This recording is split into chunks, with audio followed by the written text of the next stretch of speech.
Por favor, 11 de la mañana, son pocos, porque parece que la cultura les trae una reacción alérgica, ¿no? No, es la neblina. ¿Eh? Es la neblina, no pueden aterrizar. No pueden aterrizar, claro, perfecto, muy bien. Hoy tenemos el gusto y el honor de que nos acompañe la magíster Fabiana Mastrangelo.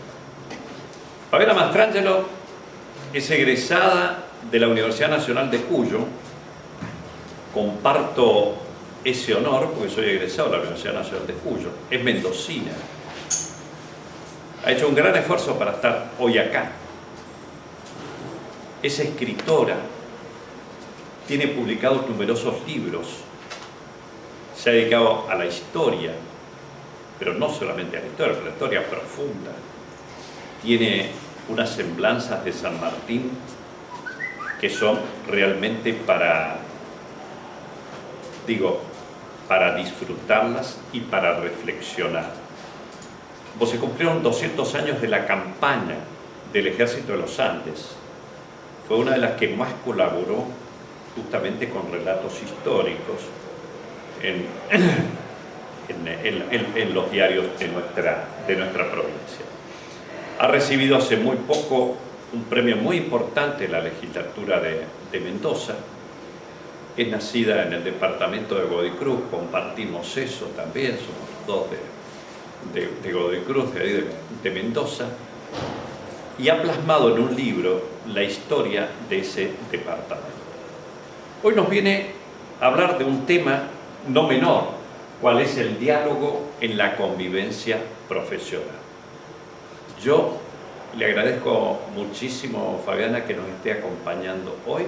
Sé todo el esfuerzo que ha realizado y le queremos dar con este aplauso una bienvenida.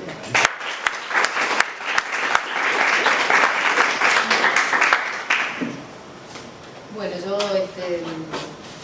me parece que la propuesta de incorporar la cultura en la concepción de la formación del médico me parece muy necesario y de avanzada, y esto se viene hablando hace muchos años, como bien ahora les voy a mostrar. Yo soy historiadora y me he dedicado también, y soy docente, ¿no? He trabajado mucho con el tema del diálogo, los debates, de las discusiones, cómo hacemos para trabajar entre profesionales, digamos, para lograr nuevos niveles de comprensión. Pero también como historiadora me he dedicado a estudiar algunos temas, he hecho biografías de médicos. Entonces he estado en contacto, por ejemplo, he hecho la biografía de Ramón Pascual Muñoz Soler, un médico psiquiatra que falleció, pero ahora se está editando toda su obra póstuma. He hecho el libro de Juan Lasarte, que fue el que creó la Confederación Médica Argentina. Fue un gran hombre de la reforma universitaria. El libro también de Omar Lasarte, hijo de él y introductor de la logoterapia en América Latina. Y bueno, siempre he estado en relación, no sé por qué, trabajando con el tema de biografías de médicos. Yo ahora voy a nombrar algunos ejemplos porque yo los he estudiado, pero los invito a ustedes que saben mucho más a que incorporen otros ejemplos que pueden tener más cerca, ¿no? Sobre el tema médico y sobre los ejemplos en la medicina. Yo acá voy a, digamos, a trabajar con ejemplos de debates, de diálogos en la historia, ¿no? Y ustedes también pueden aportar algunos de debates y diálogos que se da en el contexto médico. Era el de arriba, ¿no? El de abajo. Ah, el de abajo. Bueno, un equipo efectivo, obviamente, todos sabemos que se desarrolla a partir de que tenga capacidad de dialogar y comunicarse, ¿no?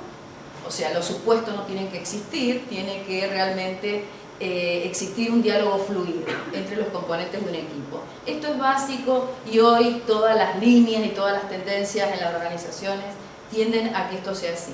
Unido, obviamente, un liderazgo firme. El equipo siempre tiene que tener un líder, ¿no? Esto no va en contra del liderazgo, sino que lo complementa, ¿no? Así que bueno, es muy importante la capacidad de dialogar y comunicarse. Esto es porque se ha comprobado, ¿no?, que en los ámbitos profesionales hay mejores resultados, hay mejor desempeño laboral en un ámbito donde hay buena comunicación.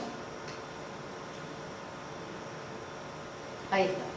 Y yo, digamos, para que haya un buen diálogo hay que cambiar la forma de pensar. No parte solamente de las palabras, ¿no? Parte de cómo pienso, de la forma de pensar. Y la ciencia ha avanzado mucho fragmentando el pensamiento a partir del siglo XV y XVI, donde viene el Renacimiento, y después en el XVIII y XIX, y en el XX ni qué hablar. La ciencia, ¿no?, ha ido avanzando mucho, y a partir de la fragmentación del conocimiento se desarrollaron las ciencias, ¿no?, la ciencia analítica, y esto ha sido muy importante para la historia y para el desarrollo de la humanidad. Este es un pensamiento fragmentado. Esto también, si nosotros lo llevamos al campo social y al campo del ámbito laboral, es bueno cuando alguien tiene que profundizar un tema, pero cuando el tema es que después eso se puede integrar al contexto. Entonces, la idea es que el diálogo, para lograr un diálogo tenemos que pasar del pensamiento fragmentado, de lo que cada uno hace en su laboratorio, en su lugar, de lo que piensa, a un pensamiento complejo, holístico o integrador. Ahora vamos a ver lo que significa complejo, porque el término complejo uno lo entiende como complicado. Esa es la acepción que se tiene con el término de complejo, ¿no? Digamos, la connotación que le da socialmente la gente a complejo. Entonces, esta es un poquito la idea de pasar de ese pensamiento fragmentado a un pensamiento complejo, holístico o integrador. ¿Qué es lo complejo? El término complejo viene de complexus, que significa lo que está tejido junto. Y Edgar Morin es un científico francés, un filósofo francés, que aporta mucho sus saberes para UNESCO, ¿no? Y ha trabajado mucho, entre otros, el pensamiento complejo. Y él dice, hay complejidad cuando son inseparables los elementos que constituyen un todo. La realidad es un todo, por lo tanto, hay, digamos, somos como un todo, hay elementos que son inseparables. Y esto es lo que él llama complejo, es decir, lo que está tejido junto, ¿no? Y dice Morin, dice, el universo es el campo de acción de una relación dialógica entre el orden, el desorden y la organización, ¿no es cierto? O sea que uno no puede pensar que el universo es algo totalmente ordenado, sino que coexiste el desorden.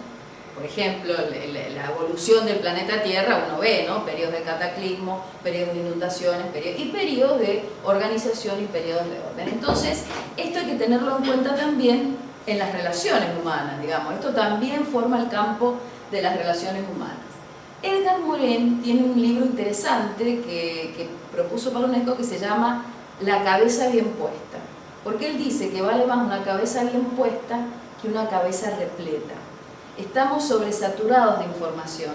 Entonces dice, esto no lo dice solamente él, también Gardner, que habla de las inteligencias múltiples, dice que la nueva capacidad del siglo XXI va a ser del que tenga capacidad de síntesis, porque ante tanto sobresaturación de información, el que sepa tomar de esa información lo que sea veraz, lo que tenga buena información y lo que le sirva, va a ser el que va a avanzar, ¿no?, hacia el futuro.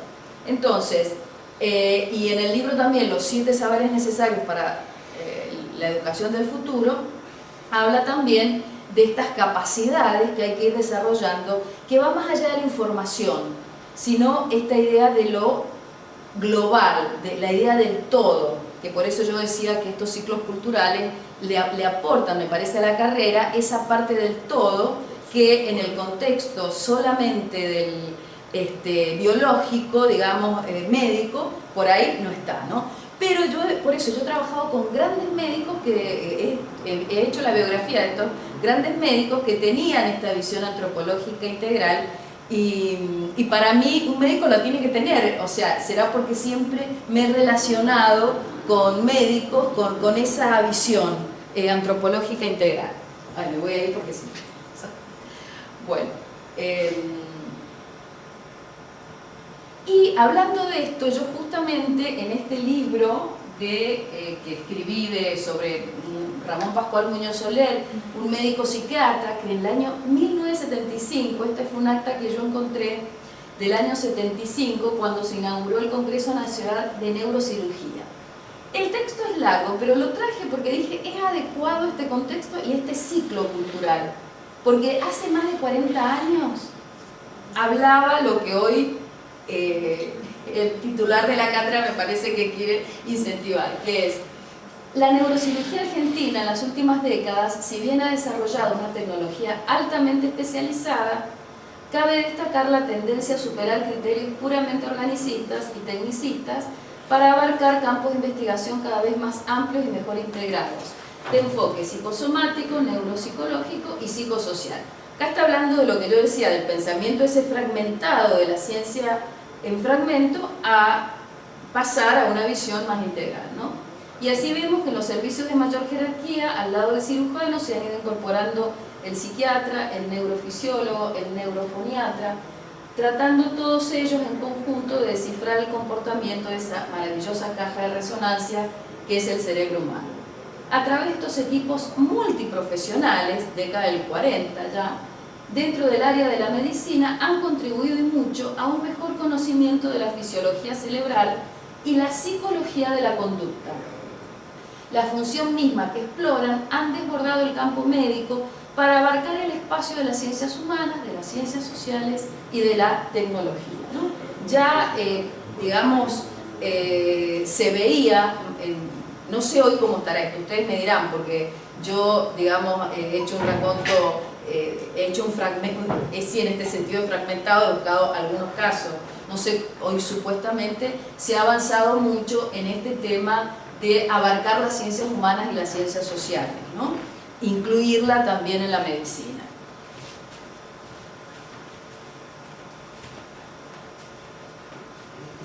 Bueno, entonces, así como, digamos, para lograr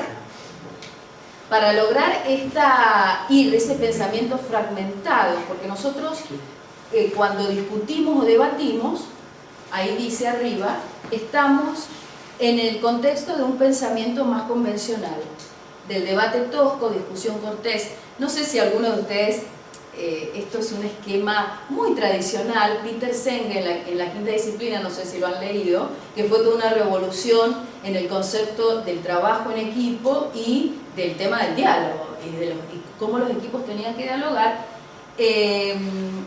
Hace esta división, ¿no?, entre el debate tosco, la discusión cortés, la discusión experta y el diálogo. ¿Por qué? Acá es muy interesante ver cómo, digamos, ninguno de ellos los tenemos que excluir. No es que uno diga, ay, uno tiene que ser un diálogo, o sea, porque si no sería muy dogmático también.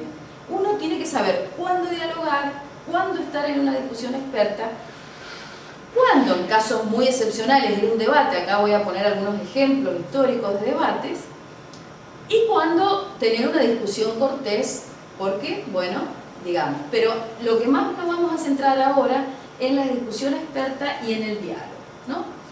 Cómo la discusión experta y el diálogo tienden a un pensamiento más integrador, a un pensamiento más inclusivo, ¿no? Que no están las partes fragmentadas. Fíjense que acá están las partes, no es que uno se tenga que digamos, desaparecer una parte, no, están todos, pero están incluidos y hay un todo que lo organiza, ¿no?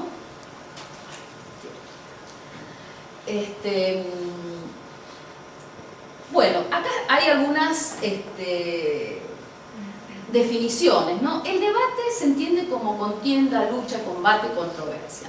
Ahí alguien tiene que ganar en el debate, ¿no? Hemos visto los debates presidenciales. Ahora vamos a trabajar con unos debates presidenciales de Estados Unidos de hace unas décadas atrás, para no traer el tema político aquí, porque eso sí genera división y fragmenta, ¿no? Pero el debate siempre alguien tiene que ganar, ¿no? Porque es así, es una técnica. Alguien tiene que salir ganador.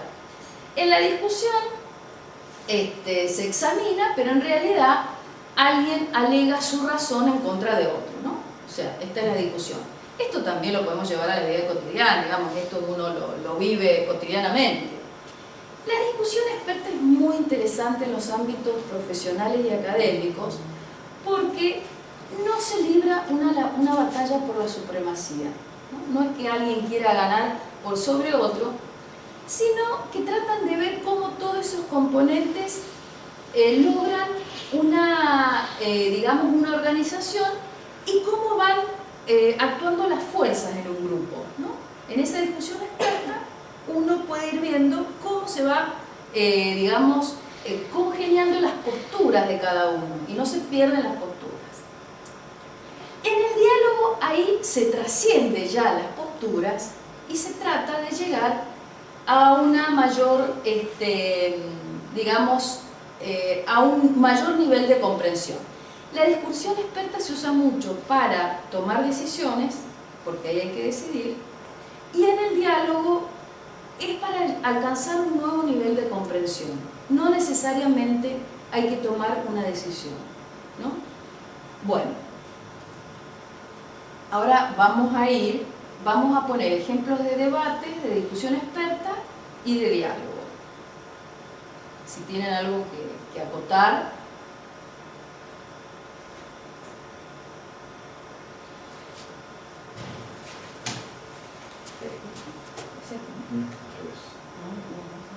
Bueno, ejemplos, bueno, de debates, les dije, debates presidenciales en Estados Unidos, de discusión experta, un ejemplo de un gerente de Intel, vamos a poner, y de diálogo, un famoso diálogo que hubo entre Arnold Toynbee y Daisaku Ikeda.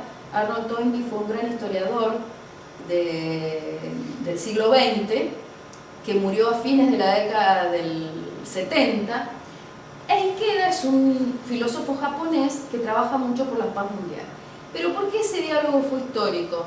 Porque ahí estaban dos miradas, la mirada de Occidente y la mirada de Oriente, ¿no? Uno budista y el otro cristiano. Y es muy interesante, hicieron un libro, este es un libro muy famoso, Escoge la vida, ¿no? Que viene de la frase, el título del libro dice, escoge la vida para que vivas tú y tu posteridad, ¿no? Es un alegato un poco a apostar por la vida. Ya vamos a ver un poquito, ¿no? Bueno, los debates presidenciales, vamos a ver algunos ejemplos de debates, ¿no? Lo que se produce en un debate. Fíjense, el primer debate televisado fue en 1960, entre Kennedy y Nixon. Fue el primer debate de la historia, Kennedy republicano, Kennedy demócrata, Nixon republicano, y habían 4 debates. Fíjense, nosotros el año pasado recién tuvimos uno, o el anteaño, o sea, hace muchos años que está el tema de los debates. Dice, para el primer debate Nixon decidió hacer campaña hasta horas antes de la presentación, por lo que se presentó cansado y sin afectar. Su aspecto lo perjudicó y la mayoría de los 70 millones de televidentes dieron por ganadora a Kennedy, que terminó venciendo el último tramo de la campaña. Este es interesante, porque cuando uno habla, esto es un debate, ¿no? Pero ya sea en un debate, en un diálogo, en una discusión, o en un diálogo con un paciente, ¿qué es importante además de las palabras? La presencia. Claro, hay otro tipo de comunicación que no solamente es la palabra, sino es la presencia, ¿no? O sea que eso afectó a la campaña, cómo llego yo a un lugar, ¿no? O sea, si tengo que dar una clase, cómo llego al lugar de la clase, ¿no? De qué manera. Entonces, esto es interesante verlo como, además, la gente ve. Yo siempre digo que los mejores que nos juzgan son nuestros alumnos, porque los alumnos ven, igual que el pueblo ve a sus gobernantes, o sea, aunque no hablen, ¿no? Ve. Entonces las imágenes hacen que se comunique mucho más a veces que por lo que se pueda llegar a decir. Más allá de lo que dijo uno u otro, la imagen le fue en contra a Nixon. Bueno, otro debate presidencial televisado fue el del 76 entre Jimmy Carter y Gerald Ford, que dijo algo insólito, esos actos fallidos, que no sé por qué lo dijo. Dice, el candidato comenzó su discurso diciendo: no existe dominación soviética en Europa del Este. Estamos en pleno contexto de la Guerra Fría todavía, ¿no? La Guerra Fría va del 45 al 89, en que cae el muro de Berlín. Dice, en épocas de auge de la Unión, esto es la Unión de Repúblicas Socialistas Soviéticas, ¿no? Lo que ya no existe, ¿no? Dice, consternado, el moderador dijo: disculpe, ¿qué? Y Ford insistió: Polonia, Rumania y Yugoslavia, que formaban parte de la URSS, están libres de comunismo. El ganador de la elección fue Jimmy Carter. Ahí, ¿qué le fue en contra a Ford? ¿Las palabras o la presencia? Las palabras, ¿no? Ahí el otro, digamos, se vio beneficiado por el error del contrincante. Esto pasa mucho en los partidos de tenis, ¿no? Cuando a veces el error del otro lo favorece a uno de ellos, a veces, ¿no? En este caso sucedió esto, ¿no? Las palabras hay que medirlas mucho, por eso hay mucha gente, en los debates no, pero hay mucha gente que en los discursos prefiere leer, porque la palabra, cuando uno escribe algo, está pensado, está premeditado. Eso, bueno, en los congresos científicos uno sí lo hace, ¿no? Porque sabe que eso tiene que ser así, una palabra de más o una palabra de menos, puede ser fatal. Entonces uno allí sí. Y hay mucha gente que aún así, en presentaciones de libros o en otras instancias, prefiere leer para evitar leer lo que dice, para evitar esto. Lo que sí, que al leer, ¿qué se pierde? La comunicación con la gente, porque al leer uno se comunica con lo que está leyendo y la gente queda aparte. Por eso digo que depende de las instancias, cuál sería lo más recomendable, ¿no?, que uno tiene que hacer.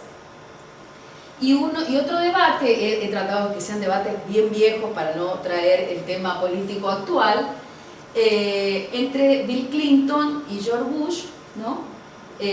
Durante el debate presidencial 92 fue registrado, George Bush miraba su reloj durante la discusión.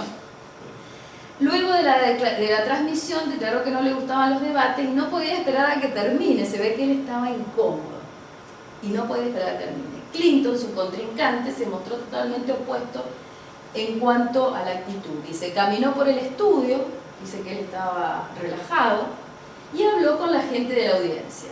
La imagen de Bush mirando su reloj se repitió hasta el cansancio en cadenas televisivas, atentando contra su imagen positiva de cara a la elección que ganó el demócrata.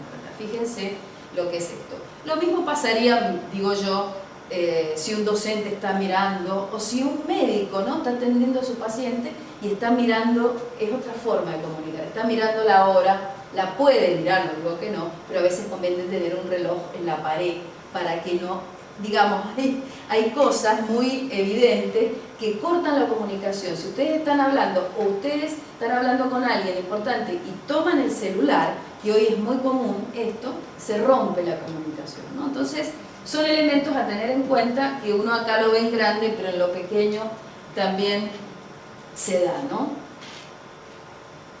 Bueno, estos son debates. No sé si han habido debates médicos.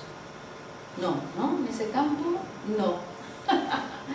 Bueno, ¿qué hay que tener en cuenta? Perdón, tengo idea que hubo en la época en que Favaloro traía la cirugía coronaria como una novedad, sí. Entonces era habitual tratamiento médico quirúrgico de la cardiopatía coronaria, alrededor de los años 70 y algo. Y se hacían Favaloro y el profesor Perocio, que fue titular y jefe de acá de cardiología. Entonces uno iba a ver qué iban a decir estos dos pioneros, pionero era Favaloro, pero era el tema, era debate, tratamiento médico quirúrgico de la cardiopatía coronaria. ¿Y la publicidad la hacían como debate? Y yo tengo idea que sí, porque era lo que digamos nosotros como médicos jóvenes. Vamos al Congreso, vamos a ver, porque hoy es el debate, no sé si llamamos debate, hoy era la controversia. Controversia. Exactamente.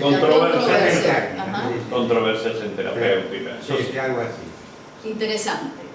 Bueno, estas son, ya vamos a entrar a la discusión experta, ¿no?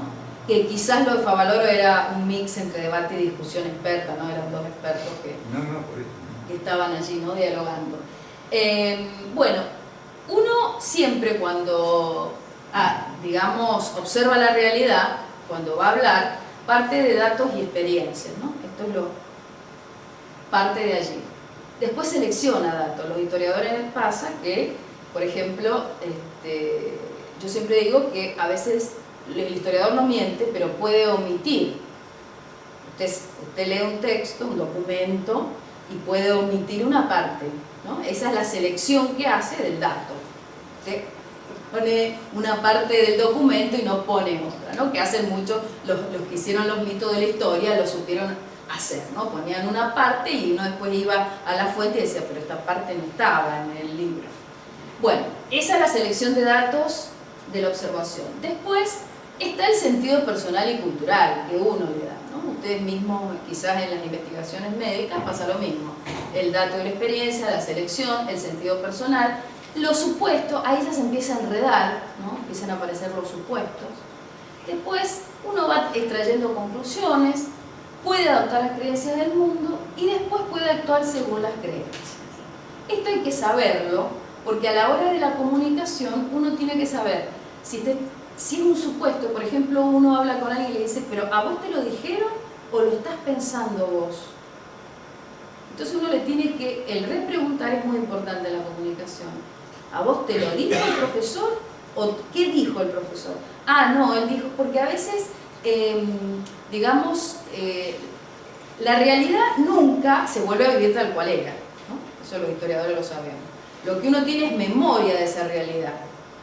Y la memoria siempre es, entonces uno tiene que repreguntar y decir, bueno, es un supuesto, ¿es lo que vos crees o es lo que en realidad pasó? ¿No? Entonces eso hay que repreguntarlo varias veces. Por ejemplo, uno le pasa cuando estudia algo, una situación, uno busca distintos testimonios para ese hecho histórico, ¿no? Entonces uno va completando esa amalgama digamos, de miradas sobre una realidad. Entonces nunca se llega a la totalidad, de lo que pasó, pero sí una parte. Esto hay que tenerlo en cuenta cuando uno habla, ¿no? ¿De dónde está hablando uno? ¿No? Desde un supuesto, ¿no? Y sobre todo en la mentalidad científica, y a veces uno esto lo hace en la ciencia, pero cuando dialoga no lo tiene en cuenta. Si hablas de un supuesto, de una creencia, de algo que pasó, o de un dato. Dame el dato y dame la experiencia concreta, ¿no? Bueno, por eso en la discusión experta yo acá he puesto un caso, ¿no? De Carpenter, que era un gerente de la planta de montaje de Intel que tenía 700 personas. ¿Y cuál es el tema para discutir? Que el personal pensaba que él los estaba llevando de las narices sin darles ninguna orientación sobre sus expectativas. Bueno, acá habla en primera persona. Dice, yo esperaba que me ayudaran a averiguar. O sea, ¿él por qué lleva eso a una discusión experta? Porque él pensaba, parte del personal pensaba que él los llevaba así de las narices, ¿no? Y después de 5 o 6 horas de discusión experta, ahora vamos a ver algún protocolo de discusión experta, dice, se avanzó más ese día que en 1 año y medio de trabajo. ¿Por qué? Porque había un grupo recalcitrante que nunca se adaptaba a lo que Carpenter, digamos, hacía, ¿no? Pero el grupo pensaba que sí había habido una renovación, y en ellos había habido una renovación, pero lo que pasa es que no se lo había comunicado al resto del grupo, ¿no? Entonces, una herramienta básica para una buena discusión es la confianza en el trabajo en equipo y en el liderazgo. ¿Y cuáles son los factores que hicieron posible esto, ¿no? Porque siempre vieron en las organizaciones hay un grupo que no, o sea, como que no, ¿qué pasa allí? Entonces, ¿qué pasa? Por ahí no se habla donde se tiene que hablar y se habla en los pasillos, se habla en otros lugares. Entonces, el método de discusión experta es bueno, siempre que haya un clima de confianza en ellos, ¿no? Y un buen liderazgo por parte de quien está allí, porque eso es importante. ¿Qué fue significativo? La participación del jefe, que hubiera personas comprometidas, porque si a alguien le da lo mismo estar allí o no estar allí, no vale la pena, una atmósfera de confianza y el trato igualitario. O sea, el trato igualitario se dio en que todos se sentaron en círculo. No había un jefe, sino que ¿no? La idea que no haya jerarquía. Y plantear preguntas sin respuestas rígidas, ¿no? Sin bajar línea, sino hablar bien. Después, cuando termina la discusión experta, el líder sigue bajando línea, como siempre, pero eso permite abrir un ámbito que de otra manera sería difícil hablarlo, ¿no? Si no es de esta manera. Bueno, acá no se ve mucho, bueno, el ejemplo del protocolo es un ejemplo. Lo importante es decir, bueno, a ver, vamos a una discusión experta, vamos a tener en cuenta esto, o sea, que la gente sepa cómo va a ser el protocolo. No es que uno lo larga así, no, la gente para que tenga confianza tiene que saber la técnica. Esto es básico, hasta para una clase, ¿no? Es bueno, si no, ahí sí uno lo lleva a las narices a las personas. Entonces dice, presta atención a sus intenciones, ¿no? O sea, cuando vamos a discutir, ¿cuál es mi intención? Mejor, ¿mi intención cuál es? Porque a lo mejor lo que quiero es ganar un puesto, lo que quiero, y no quiero resolver el problema. O sea, presta atención a sus intenciones, si estoy dispuesto a recibir influencias. Otro punto, analice de dónde surge su punto de vista. ¿Yo de dónde surge? En esa escala de diferencia, mi punto de vista, ¿de dónde surgió? De un dato que observé, de un supuesto, de una creencia, o sea, ¿de dónde surge el punto de vista? Después, elaborar sentidos comunes significa qué estoy diciendo, o sea, que las palabras, cuando yo expreso la palabra, ¿qué quiero decir con esa palabra? Porque hay gente que con la misma palabra designa diferentes cosas, ¿no? Entonces, hay palabras que tienen muchos sentidos. Y entonces es importante decir, yo cuando uso esta palabra, estoy diciendo esto, y decirlo. Después, la autoconciencia, ¿no? ¿Qué estoy pensando? ¿Qué siento? ¿Qué quiero en este momento? A lo mejor lo quiero, no sé, quiero tener un mejor diálogo con mi compañero de trabajo, quiero acercarme más al jefe, o sea, ¿qué es lo que estoy pensando y sintiendo en este momento? Y hay los atascos, ¿no? O sea, porque hay momentos de la discusión donde se queda en un punto y uno dice en qué estamos de acuerdo y en qué discrepamos. Y esto decirlo también, en qué estamos de acuerdo y en qué discrepamos. Podemos identificar la fuente del desacuerdo o el atasco, no sé de dónde nos hemos atascado y que no podemos salir, ¿no?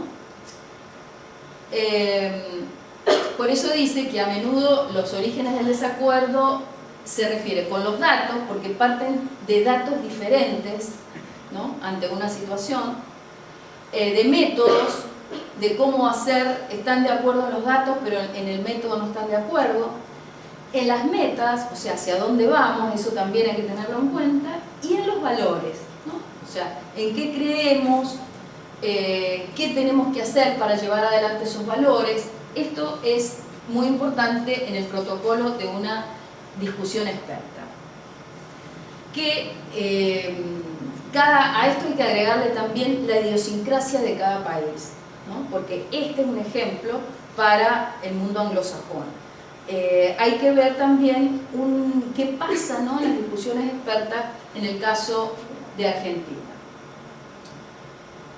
Bueno, y en una discusión es interesante esto, dejar hablar, imagine el punto de vista del otro, presta atención y muestra interés. Si yo estoy viendo el reloj o viendo el celular, hoy el reloj de los chicos no lo usan, sí, yo tampoco tengo el celular para ver la hora, ¿no? O sea, uno ya ahora usa el celular para ver la hora, entonces observe la conducta no verbal, es lo que les digo, ¿no? Los gestos, los silencios, las poses, si una persona, ¿no? cómo esté puesta. No interrumpa, escucha entre líneas, hable solo afirmativamente, o sea, tratando de no evitar los no, ¿no? Y escuche activamente, o sea, la escucha activa, realmente escuchar con todo el cuerpo y con todo digamos, el pensamiento, ¿no?, al que está hablando. Esto permite realmente una buena entender el punto de vista del otro y después uno poder exponer su punto de vista, ¿no? Bueno, hay algunas frases oportunas, ¿no? Por ejemplo, cuando expresan opiniones contundentes sin razonamientos ni ejemplos, ¿no? Uno dice, esto es así, y entonces uno le dice, tal vez tengas razón. ¿Y qué te hace creer eso? ¿No? Uno dice, esto es así, en este hospital pasa tal cosa. Bueno, a ver, ¿qué te hace creer? Además, la generalización hay que evitarla siempre, ¿no? Los casos son el caso por caso. La discusión cuando la discusión se va por la tangente, uno tiene que decir, no entiendo la relación, ¿por qué lo menciono? O sea, hay que decirlo a eso, ¿no? Siempre estamos hablando de equipos, de una discusión experta, ¿no? Dos miembros se enfrascan en un tema y los otros observan. Me gustaría conocer la opinión de todos, porque a veces dos se enfrascan en una discusión y el resto mira. Entonces uno dice, no, a ver, esto pasa también socialmente, en las familias, ¿no? Decir, bueno, a ver, ¿qué opina el resto? Se defienden al mismo tiempo varios puntos de vista. Son muchas ideas, abordemos una a una. Y otra cosa que pasa con esto también es que a veces no se terminan las ideas, ¿no? Uno dice, a ver, bueno, tratemos de terminar este tema y pasemos a otro, ¿no? Entonces se hace, digamos, no hay un hilo en el diálogo, en la discusión experta, perdón. Dice, hay reacciones negativas, tengo la impresión de que sientes, puedo evitarlo, podemos discutir el punto, o sea, cuando uno observa reacciones negativas, decirlo, es decir, ¿te parece? ¿Vos estás de acuerdo con esto que estamos diciendo? O sea, no quedarse con podemos discutir el punto. La pregunta es muy importante. Y el condicional, me gustaría, podríamos. Entonces esto abre el diálogo. Si no, se cierra, ¿no? Estamos hablando de discusión experta, esto no hay que hacer, yo siempre digo, no hay que hacerlo siempre. Si uno está liderando algo, a veces tiene que mandar y tiene que decir algo. Pero cuando aplica esta técnica es otra bueno, otro dice, protocolos para enfrentar un punto de vista diferente con el cual se disiente. Dice, preguntar cómo llegó otra persona a su punto de vista, cerciórese de que ha comprendido bien. ¿Cómo llegó a esa conclusión? ¿Tiene más datos que no poseo? Veamos si comprendo, o sea, decirlo. Y en el ámbito profesional con más razón, ¿no? Uno tiene que realmente decir de dónde sacaste los datos, cómo lo hiciste. A veces... no sé, en la rama de medicina, en el área de las ciencias sociales hay mucho supuesto, se maneja mucho el punto de las ideas, entonces uno tiene que realmente incentivar el dato preciso de lo que está aconteciendo. Dice, explore, escuche y presente sus opiniones de manera abierta para conocer otros modelos mentales, dice. Porque es verdad que a veces uno se enfrasca en su modelo mental y no comprende otras formas de pensar. Eso hablábamos del pensamiento, también al pensamiento holístico o complejo le llaman pensamiento abierto, ¿no? Hoy se habla de mente abierta. Esto es importante. Dice, cuando dice temo, ¿qué implica? O sea, cuando dice temo, te dice, ¿qué estoy diciendo? ¿No? Y si en el grupo hay algo que no se entiende, dice, me cuesta entenderlo, me parece que esto no es de esta manera. Yo lo que creo, esto es creencia, ¿no? Es que acorde a los ámbitos en donde uno se desenvuelve, el laboral, ¿no? La parte investigativa, ¿no? La parte de investigación, la parte familiar, estas preguntas se tienen que ir acotando a cada uno de esos ámbitos, ¿no? Uno tiene que ir viendo cómo las va trabajando. Bueno, y acá ya vamos al tema del diálogo. Esta es la discusión experta donde hay protocolos, donde y además uno ahí, digamos, tiene que llegar a conclusiones, hay datos, hay un trabajo que hacer. El diálogo Dia significa a través de y logos palabras, ¿no? David Bohm, no sé si lo conocen, es un físico que desde la física trabajó sobre el diálogo. ¿Por qué? Porque a partir de que la física, ¿no?, demuestra que lo observado, digamos, el observador modifica al objeto observado, que hay una interrelación en este todo, entonces había que crear una forma de dialogar en donde pudiéramos concebir el todo. Entonces David Bohm dice: el diálogo es la imagen de un fluir del sentido entre y a través de nosotros. Ello posibilita un fluir del sentido en todo el grupo, del cual surge un nuevo entendimiento. Acá ya un poco dejamos de lado los datos, la discusión experta, sino que queremos lograr un mayor entendimiento. Y Peter Senge dice: abrir nuevos terrenos mediante la creación de un continente o campo donde la gente pueda ser más consciente del contexto de su experiencia y de los sentimientos y pensamientos que crearon dicha experiencia, ¿no? Acá ya incluimos el todo y salimos. El diálogo es más intuitivo, la discusión experta es más racional. El diálogo permite un nivel mayor de comprensión. Dice, acá es importante, esto es como una conclusión un poco de lo que veníamos diciendo, de que no hay que prestar solamente atención a las palabras, sino también a los espacios que separan las palabras, al timbre y el tono de la voz, a lo que no se expresa verbalmente, ¿no? Al fluir, ¿no solamente a los elementos separados. Entonces, donde nosotros tratamos de ver esta presencia del todo, ¿no? Esto es interesante en las prácticas de diálogo. Y acá hay algunos diálogos históricos, ¿no? El método socrático, el usado por Sócrates, ¿no? La mayéutica, que significa en griego el ayudante en parto, ¿no? el que da luz, que era el diálogo que, bueno, esto es sabido, que hablaba con sus discípulos. Él, a través de las preguntas, él decía que la verdad está oculta en el individuo. Entonces, a través del diálogo, cada uno tenía que aprender su propio conocimiento. Por eso decía, conócete a ti mismo, Sócrates, ¿no? Dice, realizar preguntas a una persona hasta que ésta descubra conceptos que estaban latentes u ocultos en su mente, y a sus discípulos el conocimiento no conceptualizado. Esta práctica de diálogos históricos, yo por eso les digo, yo he estudiado bastante a Víctor Frank, incluso cuando vino el nieto acá a Argentina le hice una entrevista, y en Viena también. Yo traigo este ejemplo porque son los que tengo, no es que ustedes tendrán otros.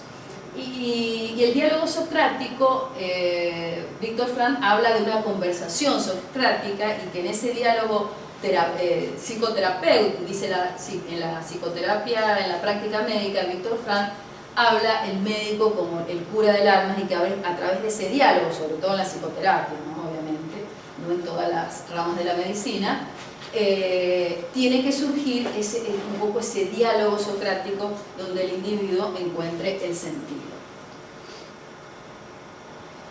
Bueno, y hay otro diálogo, que les decía yo, de Toynbee y Queda. Toynbee ya falleció, ¿no? Un gran historiador que vivió muchos años, nació en 1889, falleció en 1975, y Queda es de Asia Oriental, Toynbee británico occidental. Los dos pensaban que la paz mundial, esto es interesante porque ellos ya veían muchas cosas que ahora están sucediendo. Y Queda era más optimista en relación a la paz mundial, ¿no? Y Toynbee no era tan optimista, decía que iba a venir, pero que el costo iba a ser muy grande y que iba a haber mucha guerra. Esto estamos hablando hace casi 40 años, lo dijeron, antes que viniera la paz mundial. Y bueno, los que analizaron estos diálogos dicen que estas concepciones así puede haber sido en relación a que Ikeda venía de una educación budista, y el budismo se introdujo en los países sin ningún tipo de violencia ni de guerra, diferente en el caso de otras religiones como el cristianismo, el islamismo, que se introdujeron a costa, ¿no?, de guerras. Y Toynbee decía, miren lo que decía en la década del 40, Asia Oriental arrebatará la primacía a Occidente, la expansión europea de los últimos 500 años ha permitido la unión de la humanidad en el plano técnico. Pero él decía que ya, que es lo que está pasando ahora con China, con Japón, que le está arrebatando a Occidente la supremacía, ¿no? Pero los dos autores compartían, hoy habría que hablar con Ikeda, ¿no? La esperanza de lograr la unión política y espiritualmente. Este diálogo es interesante y yo he traído aquí, es un libro que no sé si lo habrán reeditado, pero si se puede conseguir es interesante, porque hablan de diversos temas. Y uno de los temas que yo traje es la salud y el bienestar, y dentro de la salud y el bienestar hay distintos temas, habla desde los trasplantes hasta bueno, distintos temas, pero los que practican el arte de curar. Y queda, este es un verdadero diálogo porque llegan a nuevos niveles de comprensión. Es interesante ese libro en distintos temas, ¿no? Dice, la gente ya no, miren lo que decía en la década del 70, la gente ya no confía en esto, por favor lo pongo a debate, no sé si es así, ustedes están en el ámbito y van a decir, la gente ya no confía en los médicos ni los respeta como practicantes del arte de curar. El tratamiento médico basado sobre la comunicación personal entre el galeno y el paciente es algo que está desapareciendo. Y Toynbee le contesta, el médico y el soldado, esto hago un paréntesis, recuerden que Toynbee vivió las guerras mundiales, entonces la idea del soldado estaba en Europa, estaba muy presente. Hoy nosotros en Argentina, por suerte, no tenemos la idea del soldado tan fresca.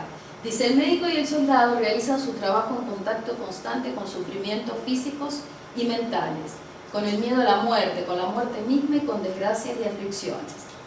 Si no son capaces de liberarse de toda emoción y actuar fríamente, no pueden cumplir con eficiencia su trabajo profesional. Sin embargo, si el médico no es capaz de ser compasivo, además de mantener una actitud fría y objetiva, no será un representante cabal de su profesión. Dice, el médico debe ser por un lado el técnico de cabeza fría y por otro el amigo compasivo y preocupado por su paciente. Esto, bueno, habla mucho más. Yo les pongo cómo trae también esta idea, ¿no?, de la comunicación médico-paciente, la trae entre los diálogos que ellos realizan en este sentido, ¿no?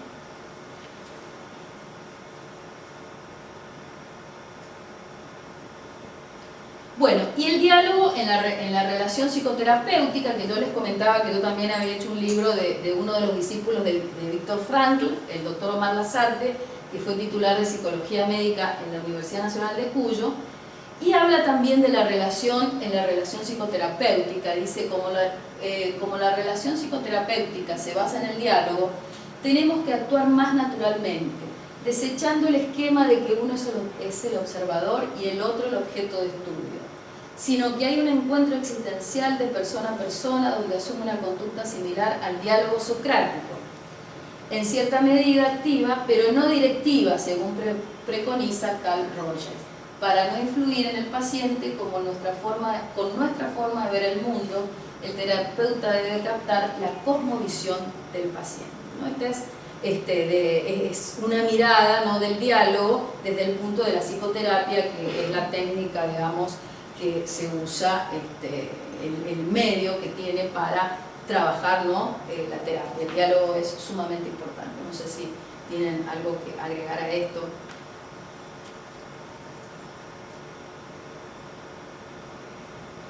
Bueno, acá no se ve mucho, pero en este contexto del diálogo, David Bohm, físico, elaboró unas técnicas para el diálogo. Y son 18 técnicas que yo se las voy a ir diciendo, que yo las he practicado mucho con grupos de alumnos en universidades, en distintos contextos, y realmente son interesantes. A veces no es que uno las practique las 18, pero por ejemplo elegir 3 y practicarlas en un diálogo de media hora, digamos, no es para siempre estar practicando esto. A veces hay que debatir, a veces hay que discutir, es para aprender a dialogar. Dice, se habla alternativamente uno por vez, dejando un intervalo entre cada participante. Vieron que a veces uno se choca con el otro y el otro le quiere decir y uno le dice parar, ¿no? Nosotros en un grupo, ¿saben qué hacíamos? Colocábamos un elemento en el medio, ¿no? Entonces el que iba a hablar tomaba el elemento y hablaba. Pues cuando terminaba lo volví a poner. Entonces, ese era el espacio de tiempo para dejar de hablar. Dice, el que habla se dirige a la totalidad del grupo, evitándose conversaciones paralelas o cruzadas, se procura mirar a cada uno de los participantes. ¿Vieron que en un diálogo profesional uno mira al jefe, los otros no los mira, ¿no? O sea, que hay que mirar a todos. Ese es un verdadero diálogo, ¿no? Hay que mirar a todos. Dice, se habla cuando se tiene una convicción o sentimiento profundo respecto del tema, ¿no? O sea, de hablar por hablar, ¿no? Sino la convicción. Durante el momento del diálogo se suspenden roles y jerarquías, o sea, por eso se logra un nivel de comprensión, porque ahí no hay rol ni jerarquía. Esto es lo que yo le decía, diferente a la discusión experta. Acá no hay roles y jerarquías, entonces cada uno, ¿no? Puede hablar libremente. Dice, se escucha sin emitir juicio sobre lo que otros dicen, el otro habla libremente. Se cultiva una actitud de compañerismo, se está dispuesto a aprender, no se busca convencer a otros ni que otros cambien de opinión, diferente a la discusión experta y al debate. O sea, yo digo lo que pienso, pero no quiero convencer a otro ni hago proselitismo, ¿no? Dice, se evitan posturas no negociables o cerradas, se evita refrendar las opiniones que se emiten con citas de autoridades que tienden a ser incuestionable lo que uno dice. Si uno está en un ámbito y le trae una frase de un, digamos, está dialogando sobre algo y trae una frase de un erudito del tema, bueno, el otro ya no tiene más nada que decir y se corta el diálogo, ¿no? Pero acá lo importante es que cada uno vaya construyendo y participando de la experiencia. Dice, uno debe observarse a uno mismo, se respetan las diferencias, se evita reaccionar frente a lo que otros dicen. Esto hay que contenerse mucho porque a veces alguien dice una cosa improcedente, pero uno la escucha. El diálogo es abierto, no hay necesidad de resolver un problema o llegar a una conclusión, por eso es diferente a la discusión experta. Acá es dialogar para lograr un nuevo nivel de comprensión. Se valida lo que otros dicen, no es que uno le diga sí, sí, sino que al no emitir opinión lo valida. Se balancean preguntas con aseveraciones, porque a veces uno, cuando hace una aseveración muy cerrada, hay gente que quiere que el que hable sea muy firme, porque busca seguridades. Pero a veces también la pregunta abre, ¿no?, a no quedarse con ciertos temas que son incuestionables, sino a abrir a esto que hablábamos nosotros de un pensamiento abierto.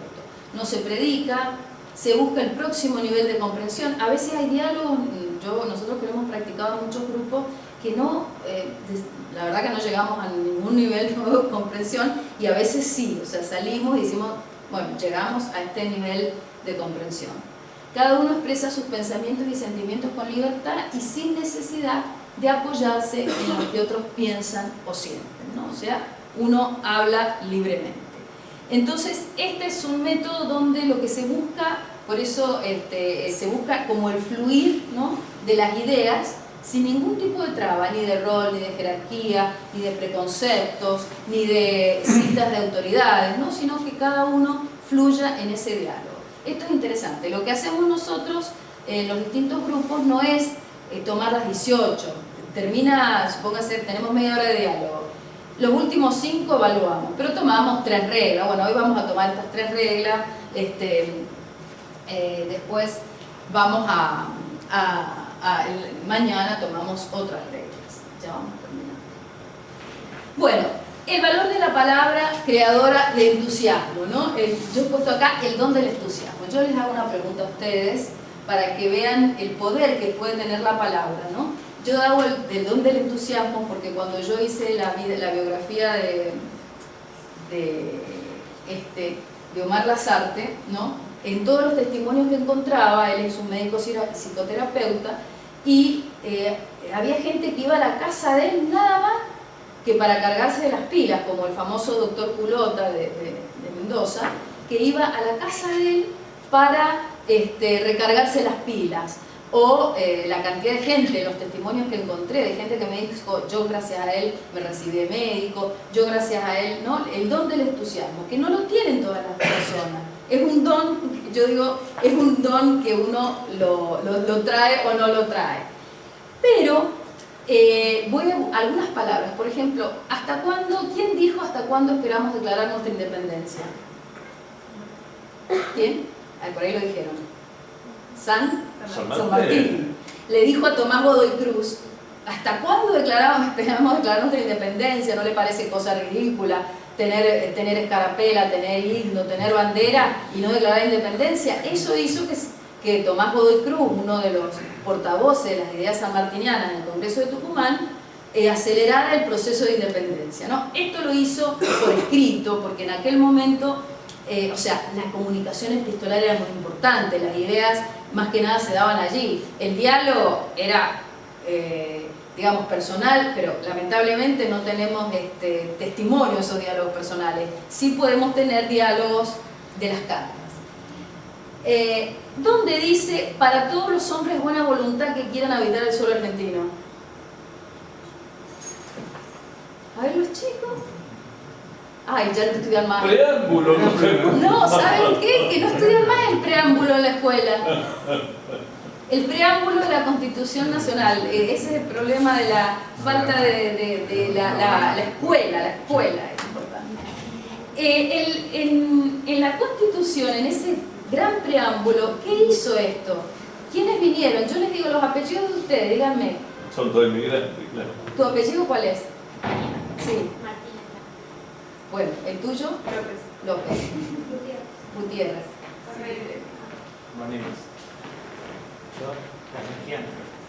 Muy bien. ¿De dónde vienen sus abuelos y sus bisabuelos? De Italia, de España, de otros lugares. Bueno, eso llevó, fíjense la importancia de la palabra y de la acción que tenían esos hombres, que esa constitución es maravillosa. Hizo que vinieran todos los, y estos hombres de esta generación veían una Argentina con un potencial inmenso. Ojalá que algún día lo veamos a eso. ¿Y quién dijo hoy te convertís en héroe? ¿Viste? Eso lo sabe.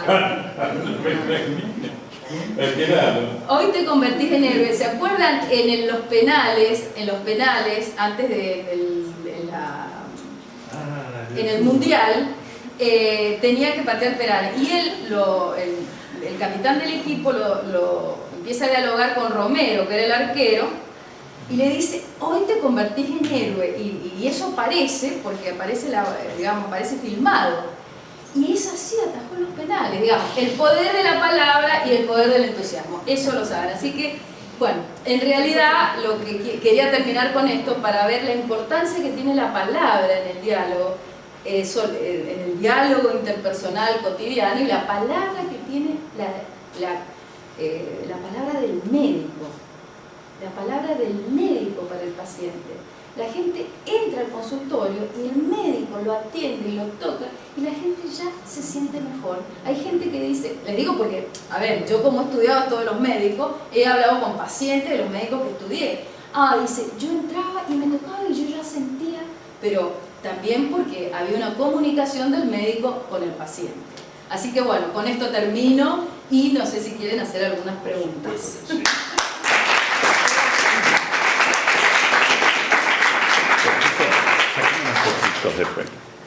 Yo quería, pero un minutito y ya empezamos el debate, ¿no? Quería agradecer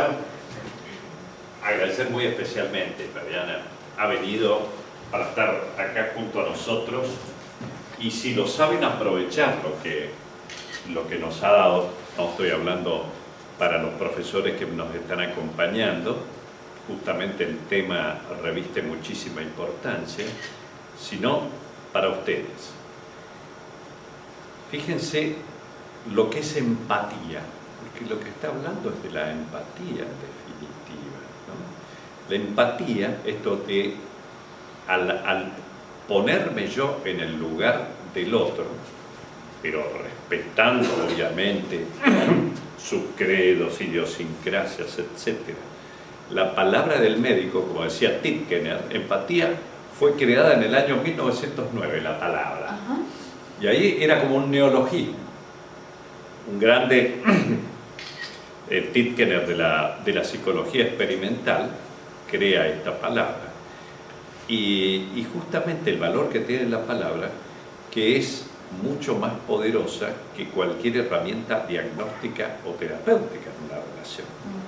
Porque ustedes mismos, si han ido alguna vez al médico y ha estado mirando el reloj, como les mostré, o el celular, como les mostré en la clase inicial, ese corto que hicimos con actores para hablar, esa mujer se fue desesperada, no sabía ni lo que pasaba, a comparación del otro profesional que le escuchó. Hicimos los polos, ¿no? Estos polos opuestos en la comunicación.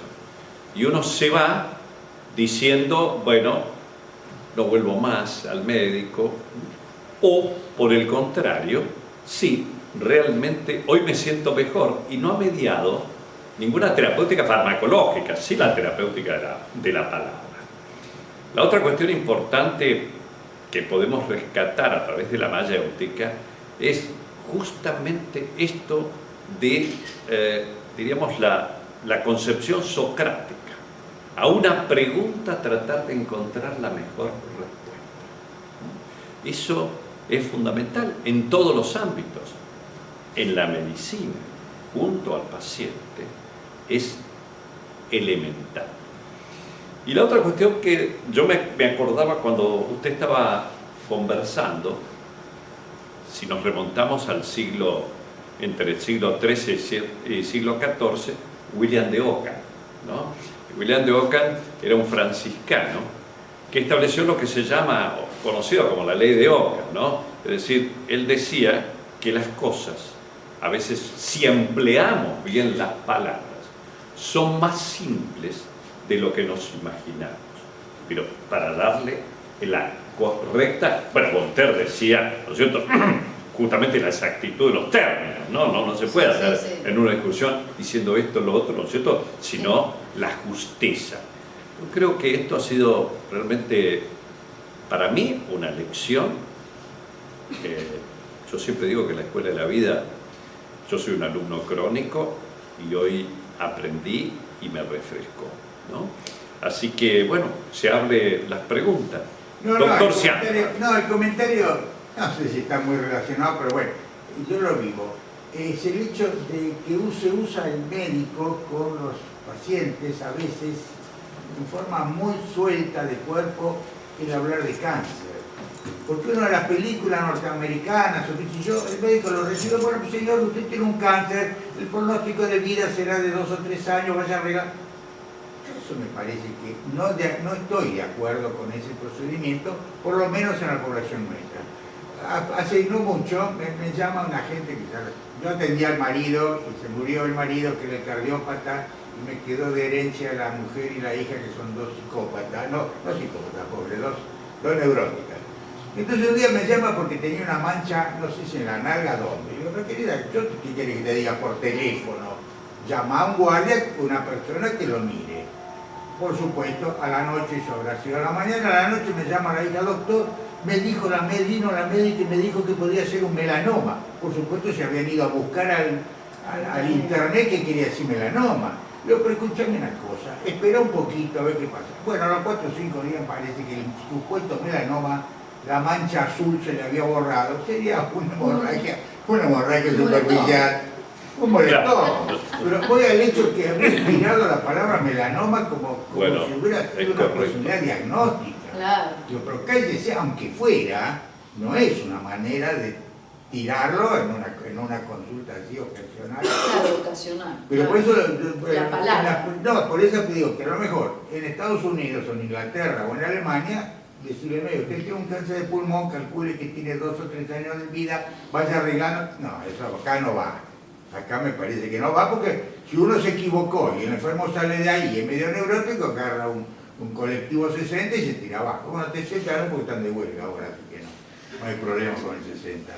Doctor, ya está.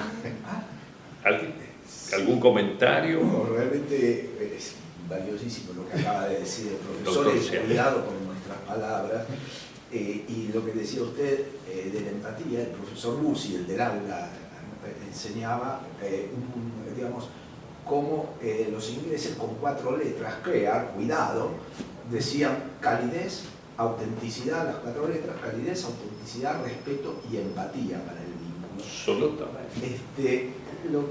Hay un problema con lo del respeto, que a veces no tenemos claro lo que es el respeto, que es ubicarnos realmente en que el otro tiene su verdad. Quería destacar algunas cosas, habiendo alumnos, por supuesto, no para mis maestros, de lo que dijo acá nuestra disertante, que le agradezco porque realmente creo que nos ha enriquecido a todos. Uno es eso de debate, discusión experta, diálogo. Hay cierta cosa social que parece haber una asimetría en la función cuando se junta paciente y médico, que nos permite a lo mejor organizar el diálogo o lo que sea hacia lo que queremos, y nosotros tenemos que querer el diálogo. ¿Qué quiere decir eso? Que a veces el problema con estas cosas es que nos pongamos de acuerdo de antemano si vamos a estar haciendo un debate, una discusión experta o un diálogo, y eso se lo tenemos que aclarar al paciente, porque a veces nosotros queremos dialogar, pero el paciente viene con una fantasía de una asimetría que no da para el diálogo en cuanto a la asimetría de cuánto vale cada uno, sí, quizá en cuanto a conocimiento técnico tenga cada uno, pero entonces plantear nosotros el nivel en donde nos vamos a poner y estar de acuerdo primero en eso, si no, no se puede llegar al diálogo. Sí. La otra es respecto al aspecto que decía, porque a veces, en realidad, yo estoy seguro que aunque ahora vemos y siempre tan bien vestido a nuestro profesor, yo estoy seguro que si el profesor alguna vez jugó a la pelota, jugó al fútbol, estaba en pantalones cortos.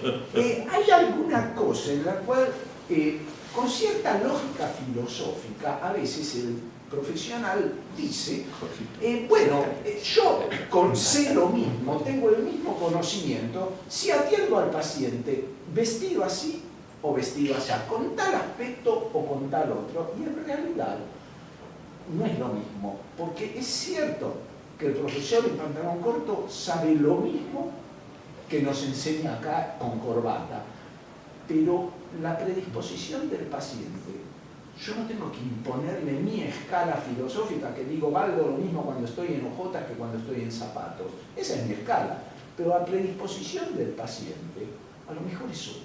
Entonces yo tengo que hacer empatía también con eso, para que el paciente tenga aquello que facilita que valore lo que diga y el diálogo conmigo como profesional, porque es bueno para el paciente. El otro punto es, a veces no alcanza con, con leer el lenguaje no verbal. Primero que hay que leerlo y ser conscientes, porque a veces pescamos algo, pero eso todo el mundo lee el lenguaje no verbal cuando dice este me está macaneando por la forma, por para dónde dirigió la mirada cuando me lo decía, por la posición en que estaba. Todos leemos el lenguaje intuitivamente. El asunto es que con el paciente a veces nos facilita la cosa manifestar esa lectura, porque significa que le estoy prestando atención. ¿Qué quiere decir? Le estoy explicando algo y de pronto puedo interrumpir la cosa y decirle, mire, por su cara me da la sensación como que esto que digo no le convence del todo. Dígame por qué, o coméntemelo. Con lo cual, eso que el paciente descubrimos que algo no le cerraba, le estamos dando la oportunidad de decirlo y a lo mejor le daba vergüenza interrumpirnos o vergüenza discutirnos. Y cuando nosotros nos abrimos gracias a ese lenguaje no verbal y se lo decimos, no nos guardamos la cosa, esto no le gustó, le decimos con respeto a su opinión, porque si quiero conocerla quiere decir que la respeto, eso abre al diálogo. Es decir, nosotros somos los que tenemos de alguna manera que dirigir la cosa, a darle la oportunidad al paciente. Si no, nos quejamos, y bueno, pero no me dijo tal cosa, ¿yo cómo lo puedo saber? Le di la oportunidad Mi pregunta fue abierta. ¿Qué siente? O le decía, ¿le duele? Cuando le digo le duele, si le pica no me lo va a decir, porque me va a contestar. Entonces nosotros tenemos que dar esa apertura a lo que venga y ser receptivos. Hablar con el paciente sin escuchar al paciente no es dialogar con el paciente. Gracias. Claro. No, Qué bueno, pecado qué redondo. Qué bueno. Los alumnos, preguntas, algo que quieran aportar, dudas. Creo que tenemos más experiencia como pacientes que como médicos todavía, así que recién ahora vamos a tener una idea de lo que es estar del otro lado, ¿no? Correcto. Pero se siente lo mismo cuando te dan pie a hablar, cuando no, como te preguntan, ¿estás entendiendo lo que te quiero decir? Porque yo, si voy a la consulta, tengo conocimientos de base para lo que me dicen, pero si va mi hermana que no sabe nada del tema, no es lo mismo. Y por ahí que venga a mi casa y me diga, che, me dijo tal cosa, ¿sabes qué significa? Es como, faltó algo. Bien, correcto. ¿Algo más? Yo Sí. quería preguntar si cuando dio la Filmina de las características en una discusión, si eso también se aplica para en un debate, porque también muchas veces se ve, por ahí yo veo en algunos programas de televisión, de periodismo, que se debate por ahí política, pero que no se cumplen esas características de dejar que el otro termine la idea, o, Claro, lo que o decía, escuchar al otro. justamente. Entonces por ahí dicen, no, bueno, acá están todas las voces todas, No, pero no están todos los Está oídos. bien. No, ahí es la discusión experta. O sea, por eso en la discusión experta hay un protocolo que hay que seguir. En los debates televisivos no está eso. Ahora, el debate presidencial también tiene un protocolo. Sí, claro. Habla cada uno, se reparten los temas y demás. Los debates presidenciales de Argentina y de otros lugares. Y después ese debate televisivo es... A ver, no tiene ningún protocolo. Yo creo que el tema es el rating, quien habla y el director que le está diciendo al que digamos, conduce por dónde tiene que ir la pregunta, ¿no? No rige esto. Claro. Yo voy a decir algo que a lo mejor